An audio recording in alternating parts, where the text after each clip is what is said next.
멜기세덱에 관한 말씀. 히브리서 7장의 핵심 메시지는 멜기세덱에 관한 말씀을 이렇게 다루고 있습니다. 지난 우리가 5장 말씀을 우리가 배울 때 5장 11절 멜기세덱에 관하여는 우리가 할 말이 많으나 너희가 듣는 것이 두나무로 설명하기가 어렵다. 때가 오래되었으므로 너희가 마땅히 선생이 되어야 터인데 너희가 다시 하나님의 말씀이 초보에 대하여 누구에게 가르침을 받아야 할 처지니 단단한 음식은 못 먹고 젖이나 먹어야 할 자가 되었도다. 그러면서 멜기세덱에 관한 말씀을 들을 수 있을 만큼 장성한 자가 되라고 하는 이야기를 말씀하고 있습니다. 그러니까 멜기세덱에 관한 말씀은 어려운 말씀이에요. 쉬운 말씀이 아니다. 그런 얘기입니다. 하나님의 말씀 가운데는 쉬운 말씀도 있고 어려운 말씀도 있는데 이 멜기세덱에 관한 말씀은 어려운 말씀이다. 멜기세덱은 그 아론의 반차를 따라서 예를 들면 제사장이 된 사람인가? 아니다. 멜기세덱은 아론의 반차를 따라서 제사장이 된 사람이 아니다. 멜기세덱은 그 이전에 하나님께서 우리에게 그 정체를 드러내서 알게 하신 하나님의 제사장 멜기세덱. 그래서 이 멜기세덱은 언제 나타났냐? 아브라함이 소돔과 고모라 전쟁 때 포로로 잡혀갔던 롯을 이제 구하기 위해서 갔다가 이제 롯도 구하고 포로로 잡혀갔던 사람도 구하고 전리품 가지고 돌아올 때 10분의 1을 떼어서 드렸던 사람이 멜기세덱입니다. 그래서 이 멜기세덱이 아브라함에게 10분의 1을 받아요. 11조를 받았다. 그런 얘기입니다.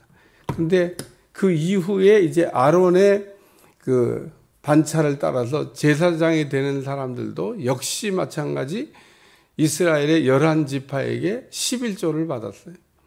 그래서 이 레위 지파는 예를 들면 그 기업이 없었기 때문에 그 하나님을 대신해서 11조를 받아가지고 그들이 했는데 그들도 역시 마찬가지로 11조를 하나님 앞에 드렸다. 어제 그 레위 지파에 대한 이야기를 이렇게 다뤘는데 오늘 본문의 내용은 그 내용을 지금 얘기하고 있는 겁니다. 그 아브라함이 그 전쟁에서 이기고 돌아왔을 때 모든 것의 10분의 1을 그에게 나누어 주니라. 그 이름을 해석하면 먼저는 의의 왕이요. 그 다음은 살렘 왕이니 평강의 왕이다.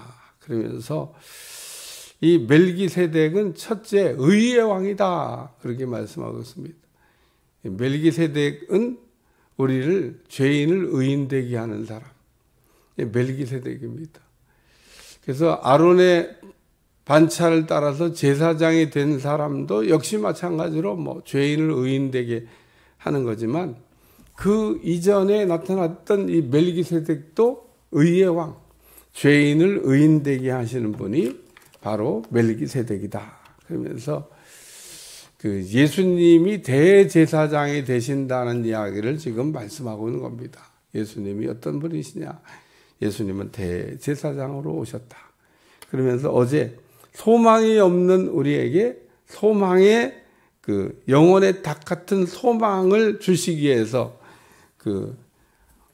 그리고 앞서가신 예수께서 멜기세덱의 반차를 따라 그러니까 예수님은 아론의 반차를 따라 제사장이 되신 분이 아니라 멜기세덱의 반차를 따라서 영원히 대제사장이 돼요.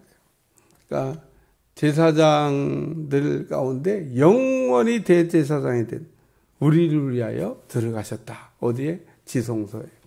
그래서 우리에게 소망의 영혼의 닭 같은 소망을 주시기 위해서 영원한 대제사장이 되시는 예수님이 지성소에 들어갔다. 그 얘기를 말씀하고 있습니다. 그래서 하나님을 만날 수 없는 우리 멜기세덱 되시는 대제사장 되시는 예수님이 우리를 죄인을 의인되게 하심으로, 그러니까 이 멜기세덱은 대제사장이다. 그분이 예수님이시다. 예수님이 우리를 의롭게 하신다. 뭐 이 얘기를 말씀하는 겁니다. 두 번째는 그 다음은 살렘 왕이니 곧 평강의 왕이요. 제사장이 하는 일 가운데 중요한 거는 하나님과 우리 사이를 화목하게, 화목제물이 되셔서 사이좋게 하시는데, 이 멜기세덱의 반차를 따라 대제사장이 되신 예수님이 우리에게 평안, 화평을 주시기 위해서 오셨다. 그 얘기를 말씀하고 있습니다. 그래서 곧 살렘 왕이니 평강의 왕이요. 대제사장 되시는 예수를 통해서 우리가 화목하게 된다.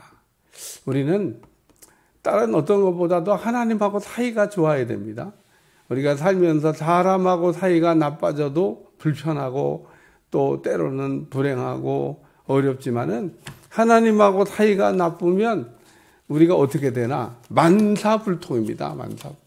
오늘 우리가 만사형통한 삶을 사는 비결이든요, 하나님하고 사이가 좋아야 돼요. 어떻게 우리가 하나님하고 사이가 좋을 수 있냐? 멜기세덱의 반차를 따라 제사장이 되신, 그것도 대제사장이 되신 예수님을 우리가 믿음으로 예수님 안에서, 예수님이 우리를 위하여 화목제물이 되셨기 때문에 사이가 좋아질 수 있다. 그러니까 오늘 우리가 예수님의 의를 힘입어, 예수님의 이 화평을 힘입어, 화목제물을 힘입어 하나님하고 만날 수도 있고 하나님과 사이좋게 지낼 수도 있고, 그래서 그 안에서 우리가 사는 게 하나님의 은혜인 줄로 믿습니다. 그래서 하나님과 우리가 화목하게 되면 앞에서 우리가 다뤘던 안식에 관한 말씀을 이야기하고 있는데, 이 안식에 관한 말씀을 얘기하면서 그 안식이 예수님 안에 있다. 예수님이 그래서 오셔서 안식을 잃어버린 우리에게 안식을 주시기 위해서 수고하고 무거운 짐진 자들아 다 내게로 오라. 내가 너희에게 안식을 준다. 이게 안식이라고 하는 것은 저주를 받아가지고 비정상이 된 가시나무와 엉겅퀴를 내는 인생이 변하여서 30배, 60배, 100배의 결실을 거두는 열매 있는 삶을 사는 그 안식. 안식은 모든 것을 회복하는 은혜가 안식입니다. 오늘 우리가 안식을 우리가 갖게 되면 회복이 돼요. 우리가 쉬라고 자꾸 우리 하나님이 얘기하는 거는, 안식하라고 하는 얘기는 우리는 자꾸 이렇게 우리가 살다 보면 비정상이 되는데 정상으로 돌아가게 하시려고. 그래서 우리가 믿음 생활 잘하는 사람들은 정상적인 삶을 살 수밖에 없습니다. 왜냐하면 늘 하나님께서 이렇게 성전에 나와서 예배를 드리면 그 안에서 안식을 주시기 때문에, 뭐 알든 모르든 믿든 안 믿든 우리가 성전 안에 들어와 예배를 드리는 순간 우리에게는 그냥 저절로 안식이 얻어지는 거예요. 성전을 우리가 가까이 하고 성전을 우리가 나와야 될 이유 중에 하나가, 내가 뭐 예배를 왜 드리러 가야 되지? 막 이런 생각하면서, 어떤 분들은 몰라서, 왜 예배를 드려야 되는지 몰라서, 예배를 드리는 거가 하나님을 만나기 위해서 나오기도 하지만은 안식을 얻기 위해서 우리가 나온다는 겁니다. 예수님 안에 있는 안식으로 안식이 이게 채워지시기를 위해 축원합니다. 그래서 오늘 우리가 성전에 올 때마다 알고 우리가 믿으면 뭐 확실하게 오는 거죠. 왔는데도 뭐 왔는지 안 왔는지 알 수가 없다. 안식을 얻었는데도 뭐 얻었는지 안 얻었는지 모르겠다. 이런 사람하고, 우리가 하나님의 성전에 나와 예배를 드리기 위해서 앉아 있는 순간 하나님께서 우리에게 안식을 주신다. 그래서 안식일 날은 유대인들처럼 사실은 하루 종일 안식해야 돼요. 안식. 하나님 안에 있어야 된다는 거예요. 근데 요즘 사람들이 좀 이상해졌어요. 하나님 안에서 하루 종일 안식해야 되는데 일하러 나가는 분들이 있어요. 일하러. 안식하라는데 무슨 일을 해요. 그러니까 하나님을 떠나면 그 일을 하는 겁니다.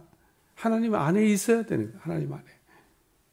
그러니까 오늘 진정한 안식을 우리가 가지고 회복하는 여러분들이 되시기를 축원합니다. 그 다음에 세 번째, 이 멜기세덱은 여기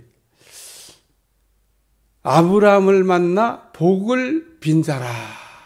멜기세덱이 하는 일 가운데 가장 중요한 일이 복을 빌어주는, 이 복을 하나님께서 우리에게 어떻게 빌어주시나 약속의 말씀으로 우리에게 복을 빌어주십니다. 우리가 복을 받는다고 하는 것은 하나님은 우리에게 약속하시고 약속을 지키는 걸 좋아해요. 어제 우리가 2시간에 걸쳐갖고 하나님의 약속, 하나님이 아브라함에게 약속하실 때, 그러면서 하나님이 아브라함에게 무슨 약속을 했어요? 내가 반드시 너에게 복 주고 복 주며 번성하게 하고 번성하게 하리라 하셨더니 그가 이같이 오래 참아 약속을 받았느니라. 그래서 하나님은 우리에게 복을 주신다. 이렇게 하나님 그냥 약속도 안 하고 복 주시는 분이 아니라 먼저 우리에게 약속을 먼저 하시고, 그리고 그 약속을 아멘과 믿음으로 받는 사람에게 하나님께서 반드시 그 복이 이루어지는 것을 보게 하는 은혜를 주실 줄로 믿습니다. 그래야 오늘 우리는 그래서 약속을 우리가 받게 되면 그냥 가슴이 벌렁벌렁. 야, 하나님 우리에게 이렇게 또 약속을 주셨구나. 그게 복인 겁니다. 복. 하나님이 약속의 말씀으로 우리에게 복을 빌어 주신다. 아브라함에게 하나님이 내가 반드시 너에게 복 주고 복 주며 너를 번성하게 하고 번성하게 하리라 하셨더니 정말 하나님께서 아브라함을 복덩어리 만든다고 그랬는데 복덩어리가 됐다. 그 얘기인 겁니다. 그래서 우리가 멜기세덱의 정체가 뭐냐? 멜기세덱은 곧 대제사장이 되시는 하나님의 제사장인데 그 하나님의 제사장인 분이 바로 예수님이시고, 예수님은 멜기세덱의 판차를 따라 대제사장이 되신 분. 그분이 우리를 의롭게 하고 그분이 우리를 화목하게 하고 그분이 우리에게 복을 주신다. 꼭 기억하시기를 축원합니다. 못 알아들으면 아직 젖먹인 거고요. 알아들으면 참, 이 지금 멜기세덱에 가는 이 비밀을 알아야 된다는 겁니다. 오늘에서 성경은 계속 우리에게 반복적으로 하는 말씀이 뭐냐면 예수님을 알되 심스 알아야 된다. 왜? 예수님 안에 영생도 있고 예수님 안에 안식도 있고 예수님 안에 축복도 있고 예수님 안에 약속도 있고 다 예수님 안에 있는 거예요. 예수님 안에. 이 멜기세덱의 반차를 모르면 멜기세덱이 누구냐? 모르는데. 이러면은 그 멜기세덱이 누구 모르는데 예수님을 모른다고 얘기하는 건 똑같은 거예요. 그러니까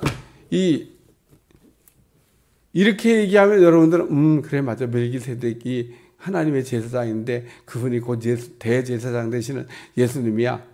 이렇게 여러분이 이해하고 정리하면 좋지만 모르는 사람들이 많았다. 그런 얘기입니다.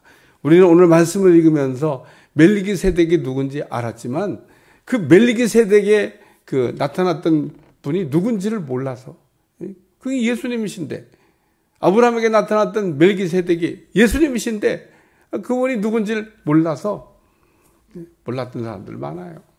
아브라함이 왜 11조를 그 멜기세덱에게 바쳤냐는 겁니다.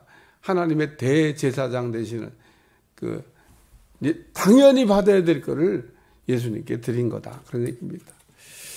기도하겠습니다. 하나님 오늘도 멜기세덱에 관한 말씀을 듣게 하심을 감사하며 멜기세덱 같은 대제사장 되시는 예수님 안에서 우리가 하나님의 자녀가 되고 하나님과 사이가 좋은 사이가 되고 하나님의 안식과 하나님의 축복을 받는 종들이 다 되게 하여 주옵소서.